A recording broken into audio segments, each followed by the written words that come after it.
Well, good day to everyone. I hope you're all doing well. So in this video, I continue my process towards repairing and restoring the repeater mechanism of this Ageron French fusee. One of the pieces that I had forgotten I need to make is a spring that interacts in the repeater mechanism. The spring had been replaced before with one that didn't even slightly look original, so we're going to make one that looks original. And the process is actually very basic. It takes me back to, the first 2 or 3 weeks of watchmaking school, where we learn to cut and file and drill and heat treat steel in the process of making parts. And very simple processes, but if you're going to do watchmaking, the actual making, very necessary processes. It reminds me of an interview I read of the late, great Derek Pratt, who was a English watchmaker that lived in Switzerland and did work for Urban and Jorgensen. And he was asked, what is the most important watchmaking tool, hand tool? And he said his answer was the jeweler's saw. I found that very interesting. And so he understood the basics of the very early stages in making requires the various stages that I show here: cutting, filing, and all that. The screw, I use the same methods that I used in an earlier video, where I make 3 screws for the balance bridge and that area. And this again is basic lathe work, getting diameters and then learning how to thread a screw, or sometimes I make stems, how to get a good thread using a screw plate. Very basic, very necessary procedures. And then of course, just like the steel spring, knowing how to heat treat, harden, and then temper to a blue, and then the finished product.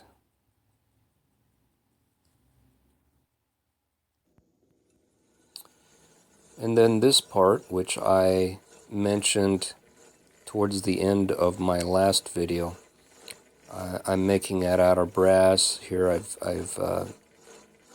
already machined it. I'm just parting it off, cutting it off from the main stock of brass.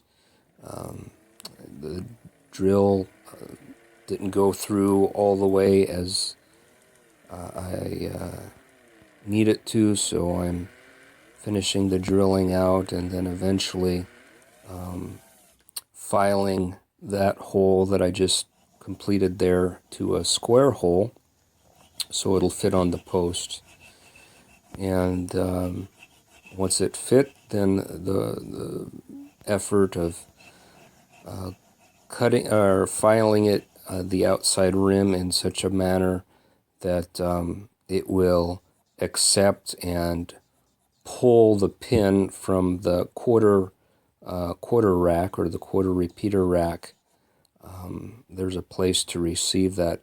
Ultimately, what I ended up doing is settling on a shape that was more, looks more like a claw, and I think that's probably the way it was originally. It wouldn't work with just a slot in it like I was filing there. And then the pulley, which mounts on top of that, and the pulley is what the chain is wrapped around there.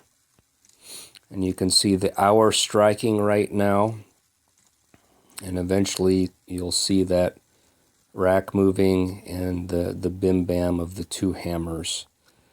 And it gets caught on the very last quarter, like there isn't enough power there, and I need to do some adjustment there, and will do as we progress and I fine-tune and finish this. Here you can see the hammers. Same function, same thing happening. Here's the hours striking. And again, I need to do some adjusting when it comes to the bim-bam of the quarter hours after the hour strike gets caught there.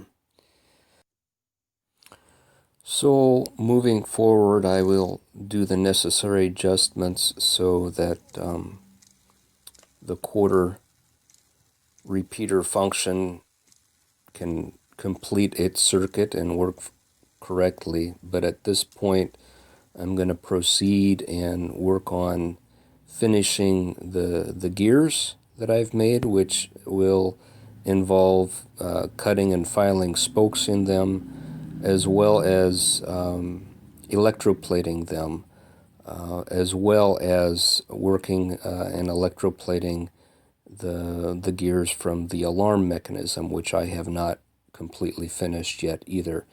They're all functional, and so I think we're ready to finish them now.